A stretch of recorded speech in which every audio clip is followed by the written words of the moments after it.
Welcome to another episode of Christopher Winn's I Never Knew That, opening the door onto a world of knowledge, adventure and surprise, as we travel around Britain and Ireland in search of entertaining stories and fascinating facts that will make you want to exclaim again and again, I never knew that.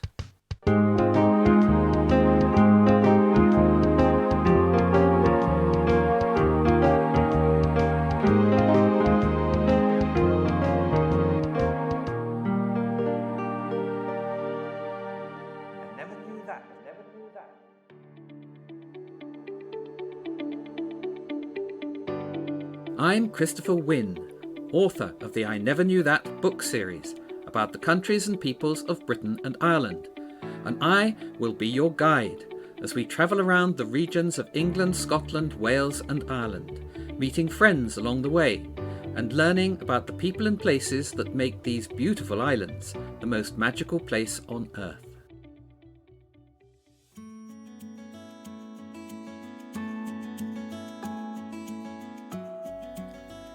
In this episode, we explore London, taking in the capital's first and best man-made viewpoint, the room where a shy 18-year-old girl became a queen, an ancient secret garden, a house shared by two of the world's greatest musicians, and a green museum at the gates of a palace.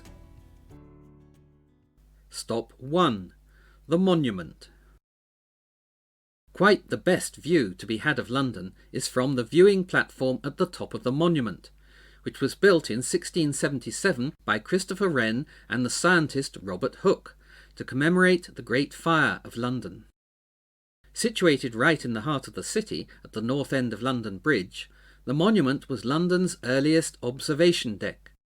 In total, the monument is 202 feet high, the tallest isolated stone column in the world, and rather cleverly stands 202 feet from where the fire broke out, in a baker's shop in Pudding Lane, on the 2nd of September 1666.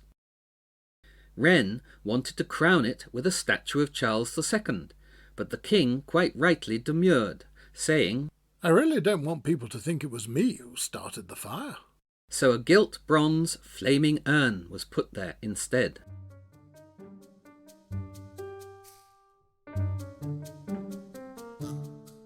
To reach the best view to be had of London, you have to negotiate a spiral staircase of 311 steps.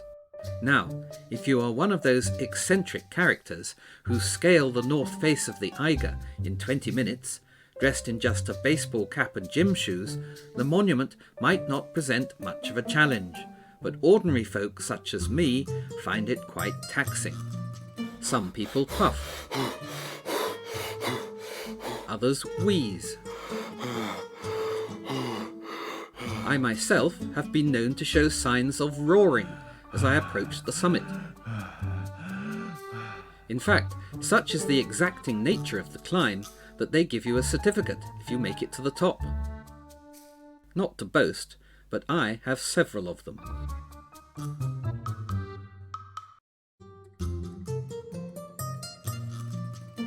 Someone who almost didn't get his certificate was Dr. Johnson's biographer, James Boswell, who made the ascent in 1762 and suffered a panic attack halfway up. He rallied, but soon wished he hadn't, finding it horrid to be so monstrous a way up in the air, so far above London and all its spires.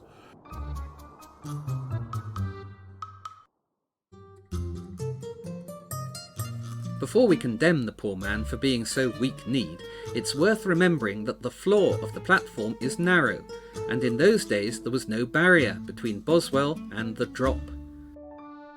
The platform wasn't caged until 1842, after a rash of suicides and people falling off.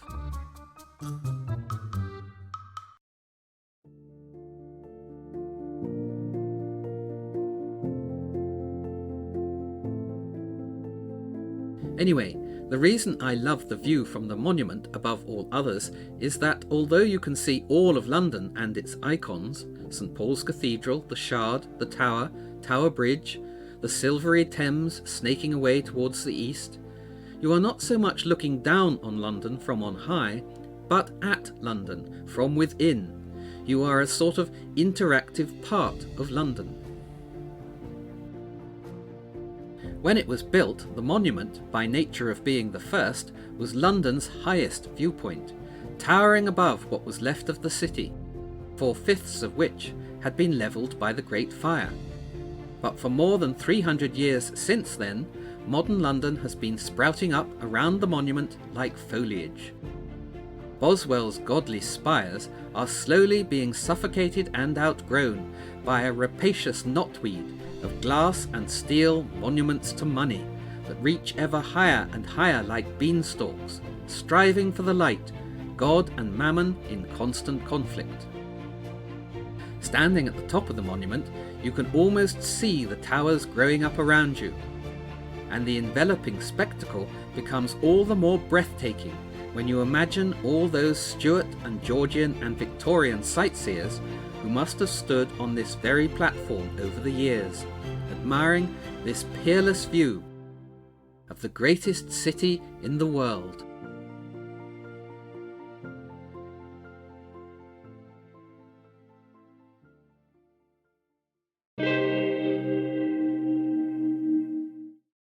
Stop 2.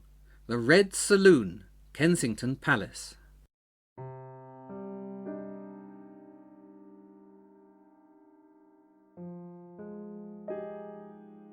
Death of King William IV.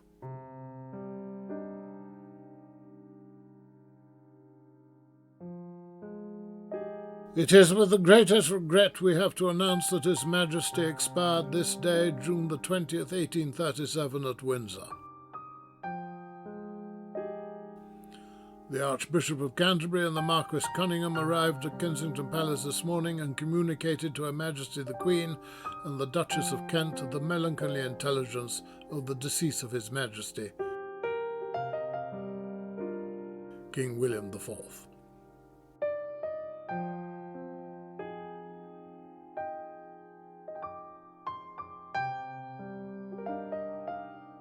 A Privy Council will be held this morning.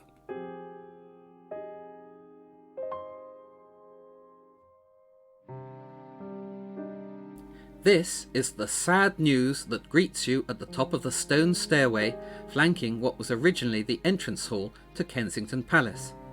The stairs, incidentally, where in 1836 Princess Victoria saw her future husband Prince Albert for the very first time. Extremely handsome. His eyes are large and blue, and he has a beautiful nose and a very sweet mouth with fine teeth.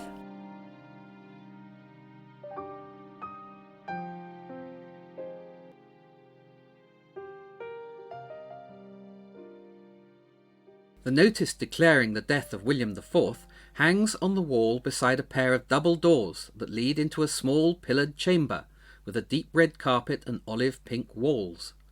This is the Red Saloon, and it was in this very room that perhaps the most transformative age in the history of the world began, the Victorian Age.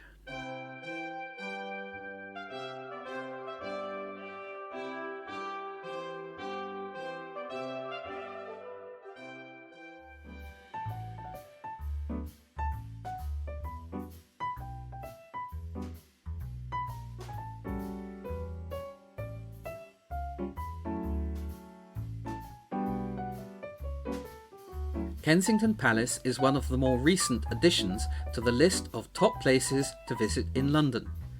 Until thrust into the limelight in the 1990s as home to Princess Diana, KP, as we cognoscenti call it, used to sit rather aloof behind railings, a familiar backdrop to Kensington Gardens, but not somewhere that invited you in.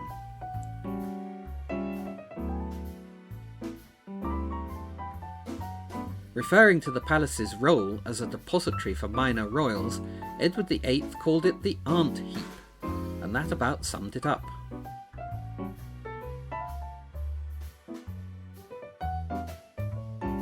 Today, having been restored and refurbished for the Diamond Jubilee of Queen Elizabeth II in 2012, Kensington Palace welcomes you in with open arms. And of course, there's always the chance of bumping into the future King and Queen and their family.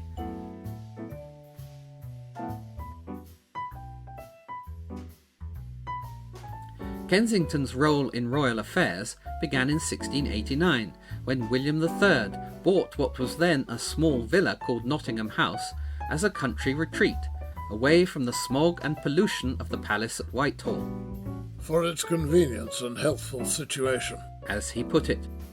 And he hired Christopher Wren and Nicholas Hawksmoor to transform the house into a palace. 150 years later, Kensington Palace would take centre stage in world affairs. This from the correspondence of Queen Victoria to her uncle, the King of the Belgians. June 20th, 1837, Kensington Palace. At about 11:30, I went downstairs and held a council in the Red Saloon. I went in, of course, quite alone.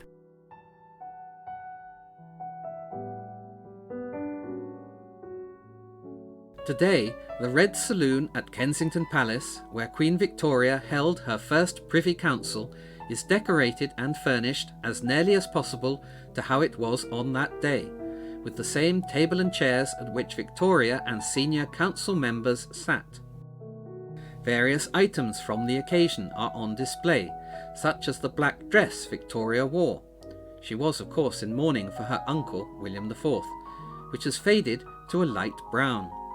And Victoria's first signature as Queen, on the oath to protect the liberty of the Church of Scotland, the first document she ever signed, Regina.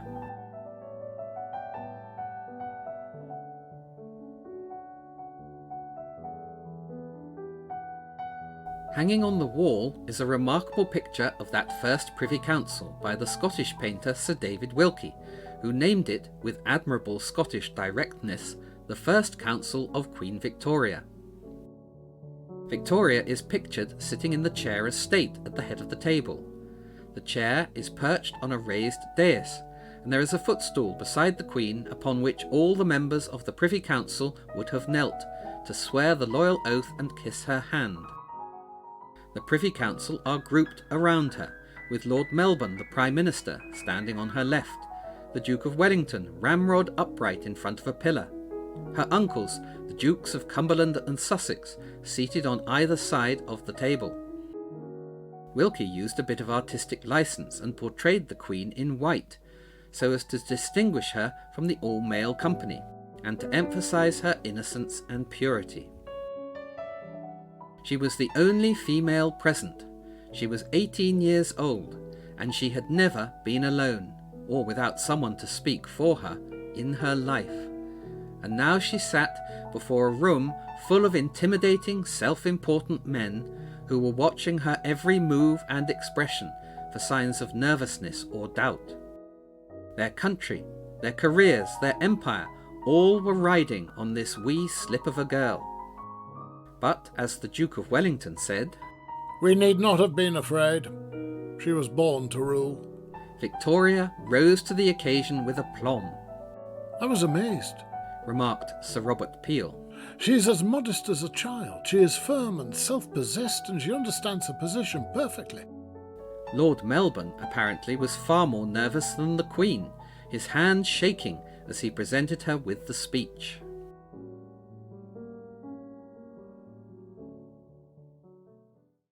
While I was browsing the Red Saloon, I overheard some interesting snippets of information from a rather harassed young chap who called himself the Explainer, and who was explaining to a group of lively schoolchildren all about Victoria and her life at Kensington Palace, and everything that had happened here in the Red Saloon.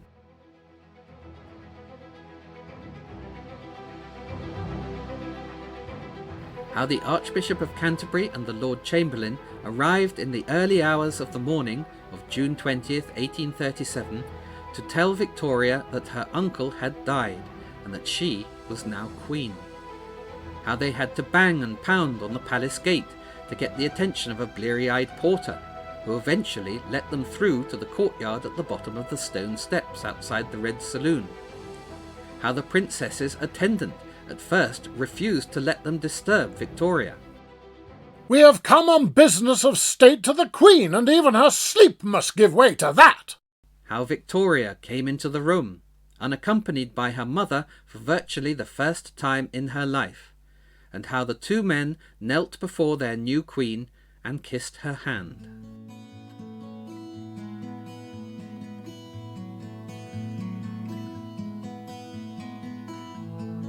The explainer was actually very interesting, telling his story with enthusiasm and just the right amount of theatricality. The children were spellbound, and so was I. Indeed, I learned a lot. For instance, how Victoria was the very first Victoria. Up until she became queen, she was actually Princess Alexandrina Victorie, spelt with an E the German way, and it was her own decision to become known as Victoria, with an English A. Hence, her signature on the Church of Scotland document is the first Victoria ever written. Also, how Wilkie's picture of Victoria's first Privy Council had been hung somewhere else in the palace, until the Duke of Edinburgh, in his forthright and unexpurgated way, pointed out how silly it was not to have it hanging in the actual Red Saloon.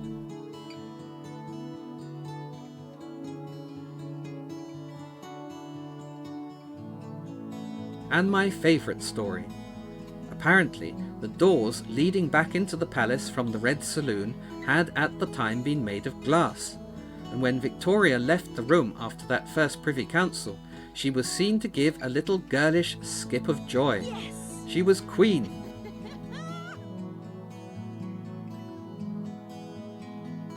I have no idea if that story is true or not, but the explainer told it well, and I like to think it is.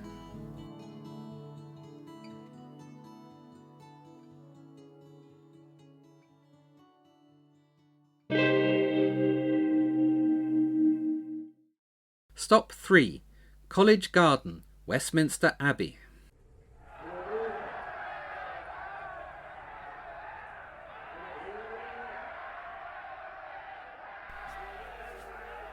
The whole world knows College Green, outside the Palace of Westminster, where politicians squabble, newscasters preen, and protesters bang drums, all for the benefit of the world's news media against the backdrop of the Mother of Parliaments.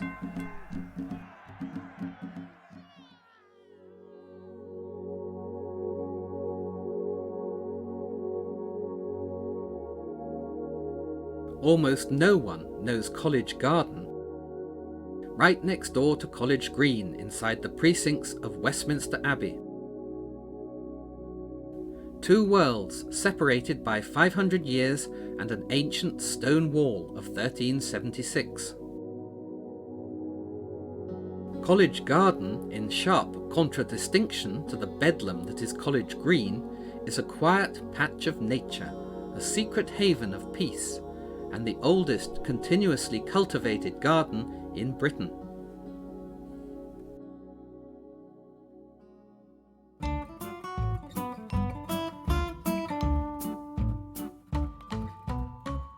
One of the reasons not many people know about College Garden is that it is so damn difficult to find. To get to it, you must use the entrance to the Abbey cloisters at the northeast corner of Dean's Yard, itself accessed from the parking area at the Abbey's west door. This will take you along the south cloister, at the end of which you turn right past the Abbey Museum. Unless, that is, you wish to take a detour to pay your respects to Aphra Behn, the first English woman to earn a living from writing. In which case you should turn left along the east cloister, where you will find her gravestone in the floor, not far from the entrance to the chapter house.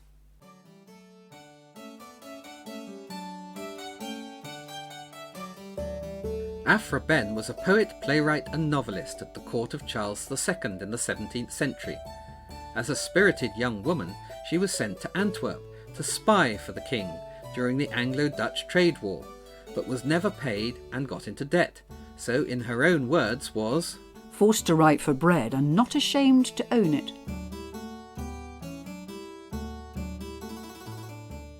She became both notorious and admired for her courageous and outspoken opinions on everything, from religion and philosophy to science and sex, and is especially remembered for her novel Orinoco, about an enslaved African prince, one of the first anti-slavery works ever written.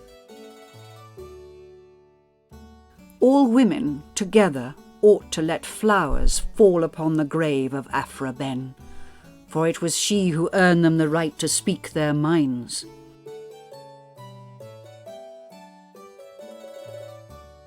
So wrote Virginia Woolf in her essay A Room of One's Own.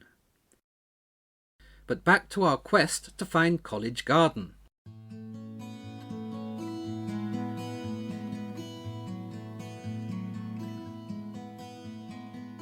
Having turned right at the end of South Cloister, you then zig and zag through a barrel-vaulted passageway known as the Dark Cloister, and arrive at a small elaborate iron gate, beyond which is what surely must be a glimpse of heaven. A small square green lawn with a tinkling fountain at its centre, set against a graceful 17th century stone arcade, and bordered with scented plants and flowers. This is Little Cloister, an area where monks who had been ill could rest and recuperate. Even if you haven't been ill, the beauty and tranquility of Little Cloister will make you feel better.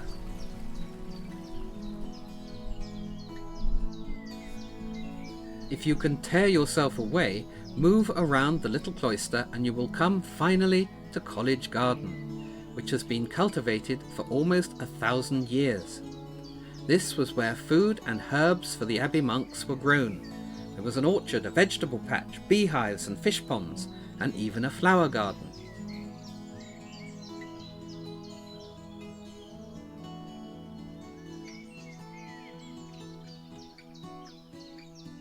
Today, the garden seems almost as restful as it must have been 1,000 years ago, protected as it is from the noise and bustle of modern Westminster by the abbey buildings, the old stone walls, and now on the west side by the elegant 18th century Westminster School dormitory designed by Lord Burlington.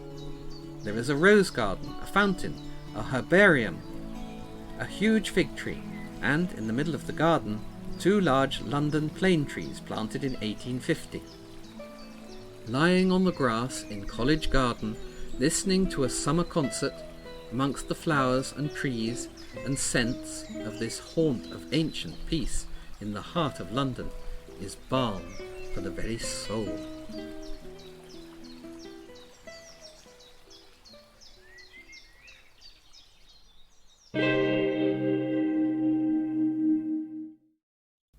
Stop 4. Handel and Hendricks in London, Brook Street, Mayfair. Only in London could a leading 18th century classical composer and a legendary 60s rock guitarist become next-door neighbours. This unlikely juxtaposition is marked by 2 blue plaques on numbers 23 and 25 Brook Street in Mayfair, where Jimi Hendrix and George Friedrich Handel lived, separated by just a wall and 2 centuries. The plaque to Jimi Hendrix, placed there in 1997, is the first blue plaque ever awarded to a rock star by English Heritage, and number 23 is the only officially recognised Hendrix residence in the world.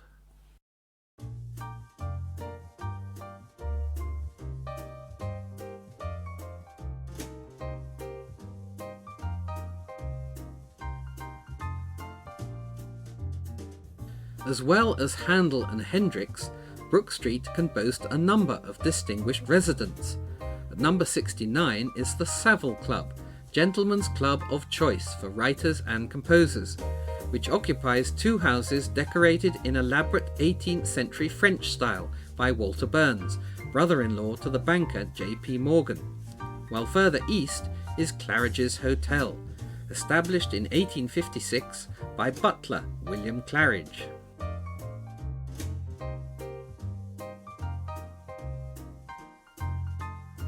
Described in the 1860 Baedeker as the first hotel in London, Claridge's has always been a refuge for royalty.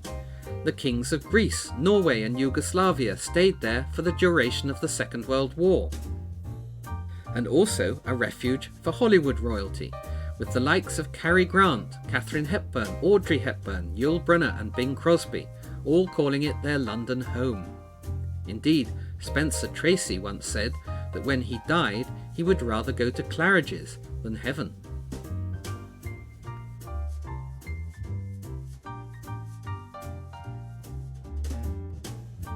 But undoubtedly Claridge's finest moment came one morning in 1972, when the hotel restaurant's head waiter deferentially approached writer Hugh Montgomery Massingbird, possibly the funniest and nicest man who ever lived, to inform him that he, Massingbird, had just consumed the largest breakfast ever eaten in the dining room at Claridge's, beating a record previously held by King Farouk of Egypt.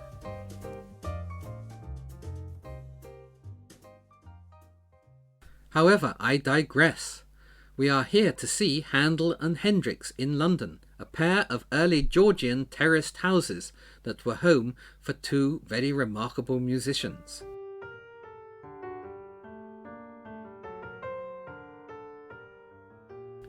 George Frederick Handel became the first occupant of what is now number 25 Brook Street in 1723, just after he had been appointed composer of the Chapel Royal, and he lived there for the next 36 years until his death in 1759.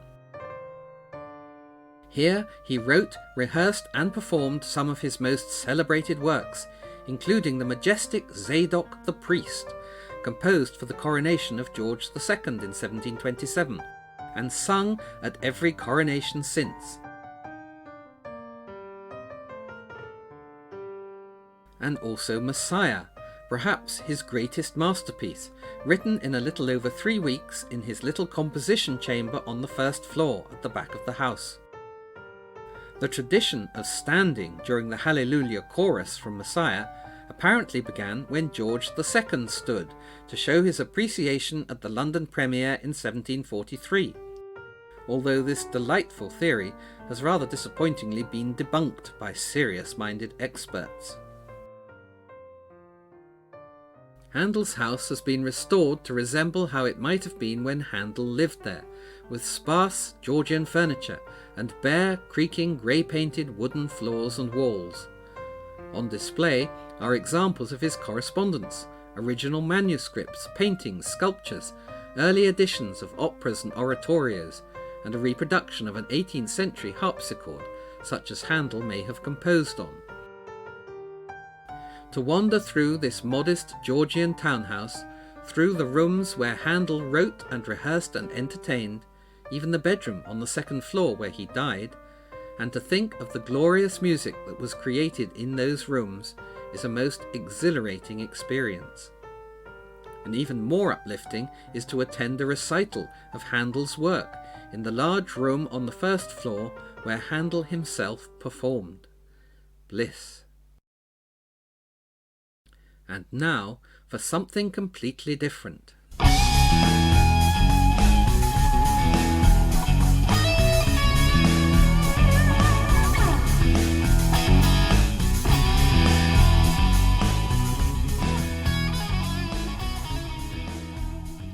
Incorporated within the Handel House Museum are the upper floors of number 23 next door, where American guitarist Jimi Hendrix, thought by many to be the greatest ever rock guitarist, lived in 1968-69 with his record player, his guitars, his girlfriend Kathy Etchingham, and the TV on which he watched his favourite Coronation Street. Some of his guitars are on display, along with handwritten lyrics from his songs, and many of the records from his extensive record collection, including recordings of Handel's Messiah, which Hendrix went out and bought when he learned that Handel had lived next door. You can attend the occasional Hendrix house party at number 23, a very different, if equally exhilarating, experience, I imagine, from attending a Baroque recital at number 25.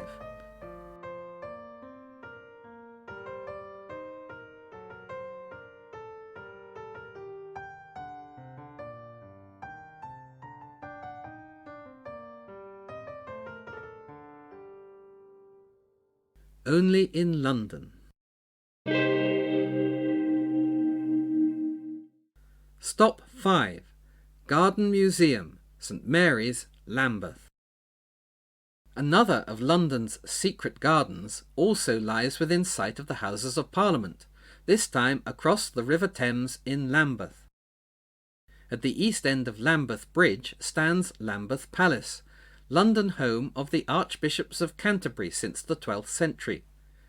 Tucked into the shoulder of the palace's magnificent red brick Tudor gatehouse, Morton's Tower, is a far older building, the oldest building in fact in Lambeth, the parish church of St Mary at Lambeth, now the unlikely home of the Garden Museum, the first museum in the world dedicated to the history of gardening.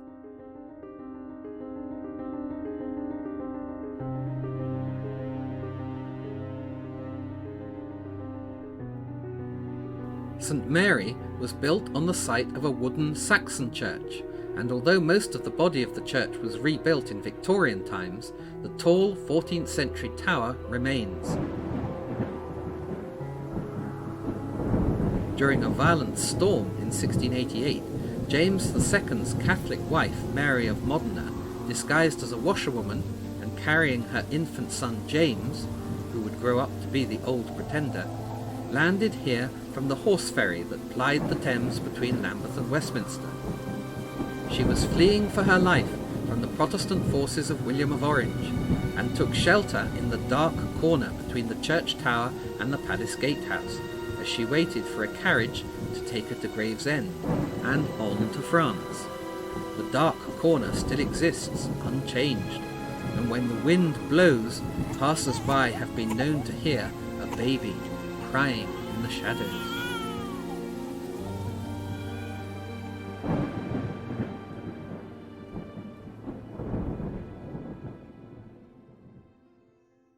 The church tower has recently been opened up so that you can climb to the top for a fascinatingly different view of London, and indeed of the Lambeth Palace courtyard.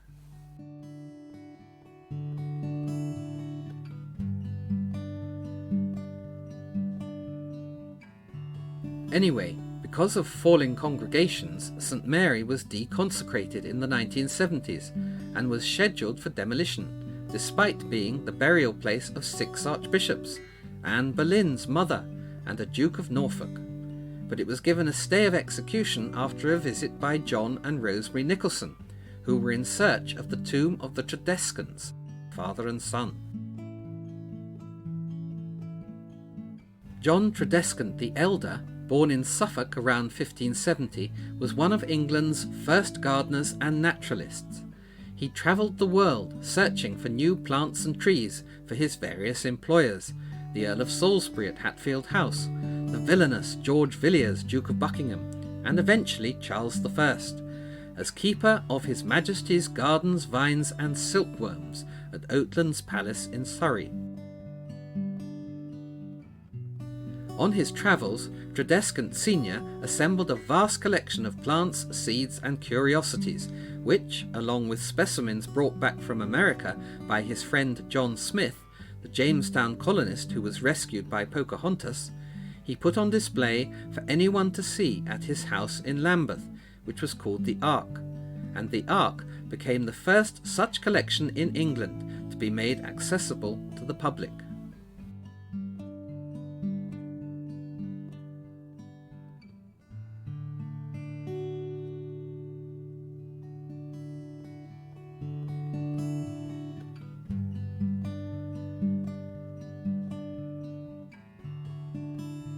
John Tredescant the Elder's son, cannily named John Tredescant the Younger, succeeded his father as head gardener to Charles I and went off on his own travels, donating more new discoveries to the collection at the Ark, including trees from America such as the magnolia and the tulip tree.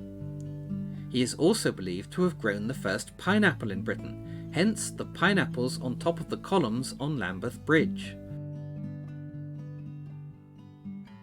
John Tredescant the Younger bequeathed the Ark collection to his Lambeth neighbour and friend Elias Ashmole, who used it as the basis for Britain's first official public museum, the Ashmolean, which opened in Oxford in 1683.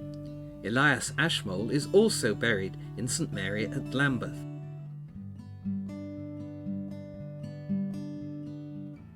Anyway, the Nicholsons, who, if you remember at the beginning of this story, came looking for the Tredescant sarcophagus, were dismayed to find St Mary's Church in such a derelict state, and so they formed the Tredescant Trust and raised the money to turn the church into a museum dedicated to garden history in honour of England's first great gardeners.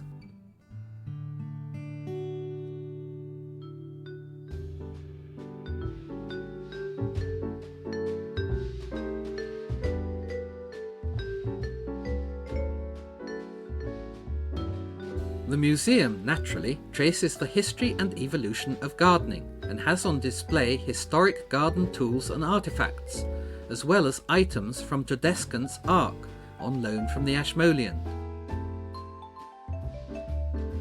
Amongst the highlights are a 17th century watering can, a bird scarer in the shape of a cat, a dodo's head, various garden gnomes, a cucumber straightener invented by the father of the railways, George Stephenson, and a vegetable lamb, a plant with roots that resemble a lamb. Medieval gardeners didn't like the plant very much because they believed it was an actual lamb, which grew on a stalk and ate up all the vegetation around it. Gardening has come a long way since then. Outside in the churchyard, the Tredescant tomb forms the focus of the Sackler Garden, which is planted with horticultural curiosities and discoveries new and old, and has at its centre the imposing tomb of Captain William Bligh of the Bounty, who lived nearby at 100 Lambeth Road, in a fine early Georgian house, recently on sale for £2.75 million. Bligh was laid here to rest in St Mary's Churchyard in 1817.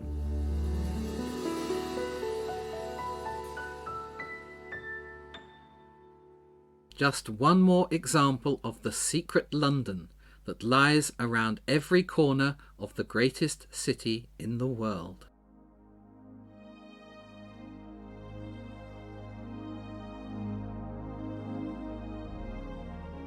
Well, that concludes our tour of London and ends our first series on England. In the next series we visit Scotland, taking in such gems as the Lonely Island farmhouse where George Orwell wrote 1984, the most haunted castle in the world where Macbeth was Thane, the Dark Mountain, beloved of poets and princes, the lake where Rabbie Burns took the world's very first steamboat ride, the largest, longest and finest street in the world, and much, much more. This has been an I Never Knew That production, brought to you by Christopher Winn, and guest stars Rupert Van Sittert and Emma Van Sittert. Find out more at ChristopherWinnsINeverKnewThat.com.